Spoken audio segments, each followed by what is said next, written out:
Tayong mga Pilipino ay mayroong mga magagandang kaugalian. Ang ilan sa mga ito ay ang pagmamano sa mga nakakatanda, paggamit ng po at opo, close family ties, at pagiging makareliyoso. Ang close family ties ay ang pagiging malapit ng bawat miyembro ng pamilyang Pilipino sa isa't isa.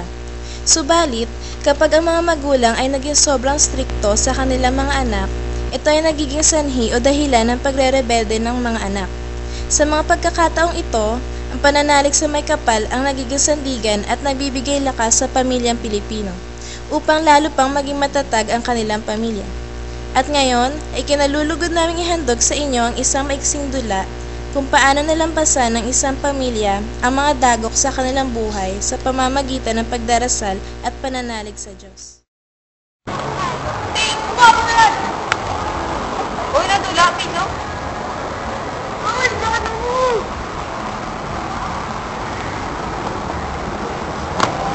Siya si Maria, isang batang dati ay magalang, may respeto sa magulang at lalong-lalo na sa kanyang sarili. Siguro nga ay nagtataka kayo kung bakit ko nasabing dati. Heto at ipapakita ko sa inyo.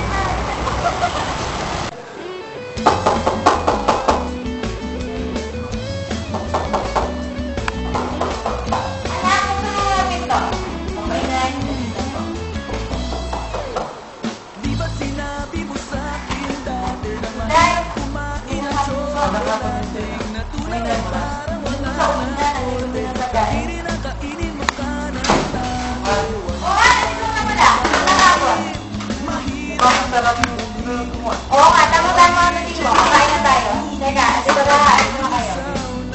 Maria, maglalagay ka na ng pinggan.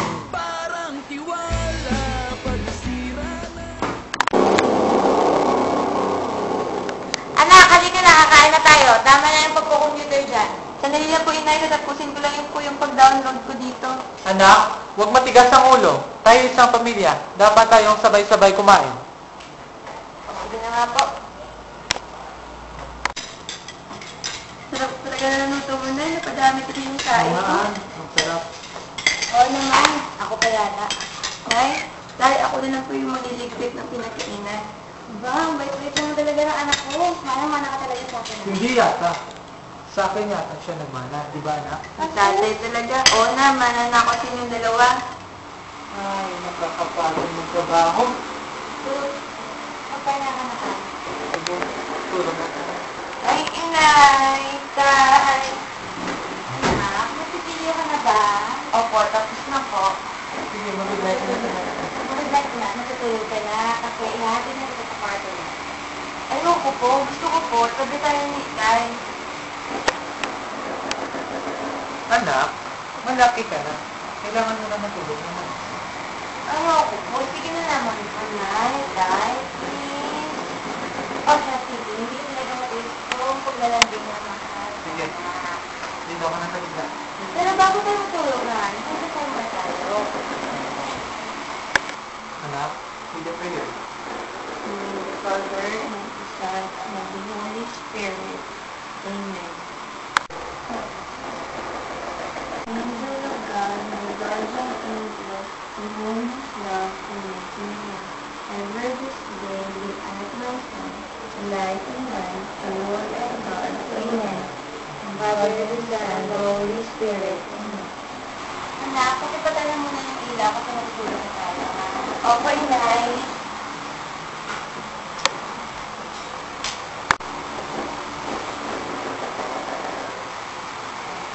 Good night, anak. Good night, anak. Good night, Inay. Good night, Tay. Tapos na po ba yan, Inay? Oo, anak. Sige. Nandiyan na yung school bus. Ito po ako, Inay. Bye-bye. Dahil na po ako. Anak, Bye-bye. ang bag mo. Okay. Ulit po, Inay. Han, napapansin mo ba mabilis ang malaki ang ating anak? Oo nga, napansin ko rin. Baka tumating ang araw na kailangan na tayong iwanan ng ating anak. Natatakot akong baka maligaw siya ng landas. Sumama sa masasamang kaibigan at malulong sa bisyo. Hindi naman siguro. Gusto naman ang pagpapalaki natin sa kanya. Siguro nga. Pero baka matulad siya sa atin na hindi nakapagtapos ang pag-aaral. Nalagyan na tayo sa Diyos. Alam ko magiging isang mabuting tao ang anak natin.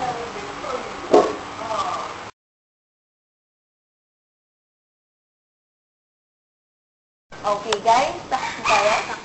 Game? Game. 5, 6, 7, start. 1, 2, 3, 4. Teka, ilang counts ba to? 15 siguro. Hindi. Parang 8. 8? Ulit. Okay, 5, 6, 7, start. 1, 2, 3. Ay, teka lang. Anong oras na ba? 6 na. Pwede na ba akong umuwi? Kasi baka pagagalitan ako sa bahay eh. Mamaya na. Bukas na natin ito. Oo nga, mamaya na lang. Sige. Tapos na lang sila. Ikaya. 1, 2, 3. Yung double na sa right. Tayo ba ka tayo?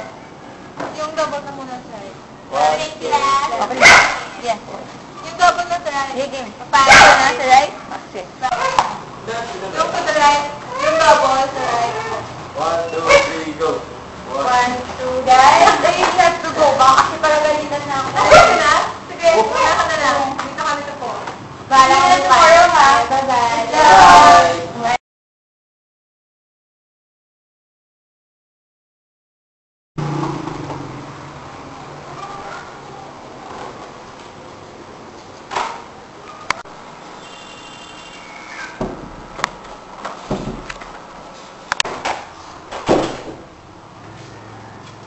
Maria!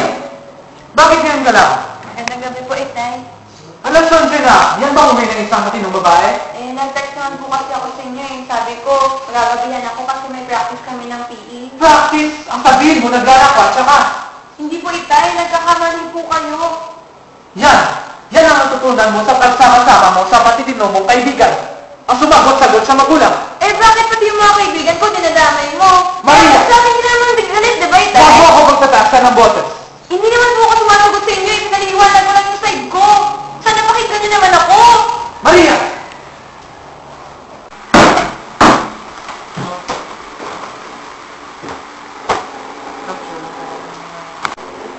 Anak, ano bang ingay yan?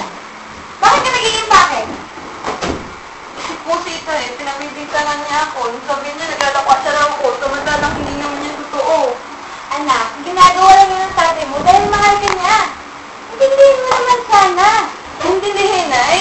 Mula pagkabata, anong ginawa ko? Wala na akong ginawa para sa sarili ko, kundi para na lang sa inyo. Palagi ko na lang kayo iniintindi. Para na nga akong tuta na sunod-sunod sa inyo.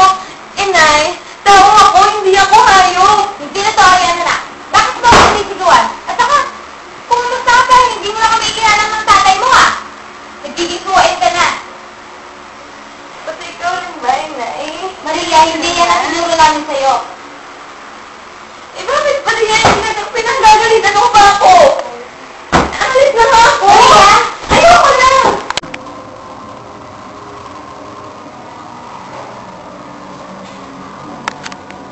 Babe, kumain na ba? Hindi pa, babe. Hindi na ako eh. Kuha na ako ng pagkain na. Okay. Maria? Maria, ano ba ginagawa mo dito? Magandang gabi. Lumayas kasi ako sa amin. Alam ba ng magulang mo na nandito ka? Hindi. At hindi dapat nila malaman to. So, anong plano mo gawin na yun? Sana, kung okay lang sa inyo, pwede mo nang dito na lang muna ako. Pero kung hindi, magdala na lang ako ng matuluyan. Ano ka ba? Kaya hindi ka naman dito. Welcome na welcome sa dito. Million. Ayan, babe. Kunin mo muna yung card ni Maria. Dito na muna siya. Babe, talagang dito na ba titira si Maria? Hindi. Ano mo yung kaibigan ko si Maria eh. Gusto ko na siyang tulungan. Pagsamantala naman siya siguro dito eh. Paano ang gastusin natin at privacy natin dito sa bahay? Ewan ko, isip na tayo ng paraan. Pero mga feeling siguro okay na yun. Sige, yan ang sabi mo. Ikaw ang bahala. Sige, babe. Babe, magkatatlong araw na. Bakit hindi pa rin umaalis si Maria? Babe, wala siyang mapupuntahan sa pinalayas natin siya eh. Tingnan mo itong babe. Ang laki. Ha? Mukha mo? Pabawala mo mukha na Maria yung Italiano dito? Oo naman, ano siya, swerte. Nag-ipon pa nga tayo sa kasal natin eh. Kaya mo ko sa atin mo siya, okay? Gusto ko ngayon, kung ayaw mo, ako na aalis. Maria, pwede ba tayo nag-usap?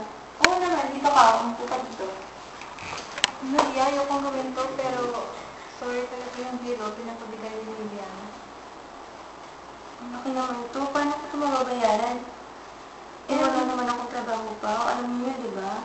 Kaya ko rin wala naman akong trabaho eh. Tapos pagkatapos, si Miriam may nagsusustento sa akin. Pagkatapos, nag-iipon pa kami para sa kasal namin. Paano na ako ngayon? Sige, naiintindihan ko kayo. Sorry. Huwag ka sana magalit, Maria, ha? Okay naman. Salamat sa time yung... Pero alam mo, pwede na pumunta dito kahit kailan na. Oo naman. Salamat ko, ha? Manalangin tayo. Kung sana, babayan ng buong may kapal ang anak natin kung saan mo siya ngayon naroon. Sige.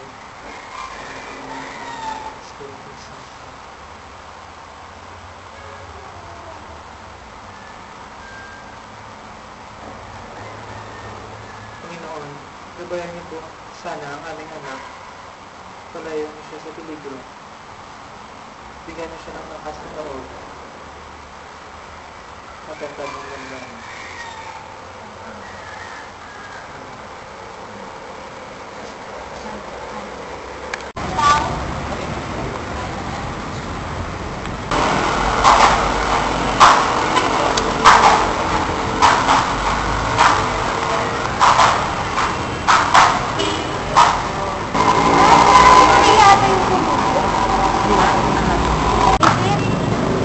Maria, anak, tagpuan ka rin namin ang tatay mo.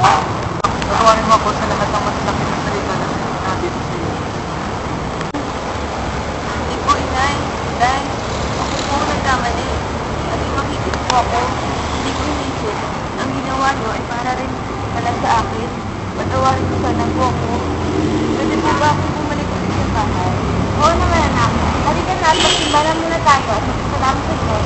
Sa wakas, ay Inyo pong natunghayan ng isang maiksing dula na nagpapakita ng pagiging malapit ng bawat miyembro ng pamilyang Pilipino sa isa't isa at ang kanilang pagiging makarelyoso.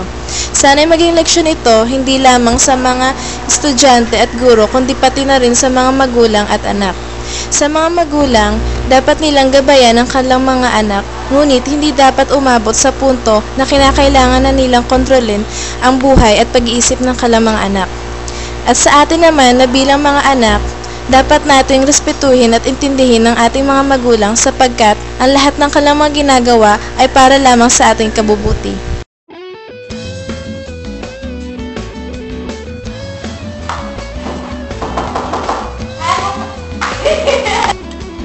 anak, kumain ka ng green. Di ba sinabi mo sa akin Ano ba yan?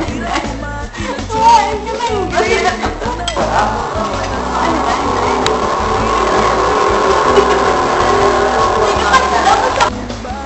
Nila! Maria! Ano magagalit, diba? Maria, huwag mo ako magkasa na boss! Hindi naman po ako. Hindi naman po. Hindi naman po. Hindi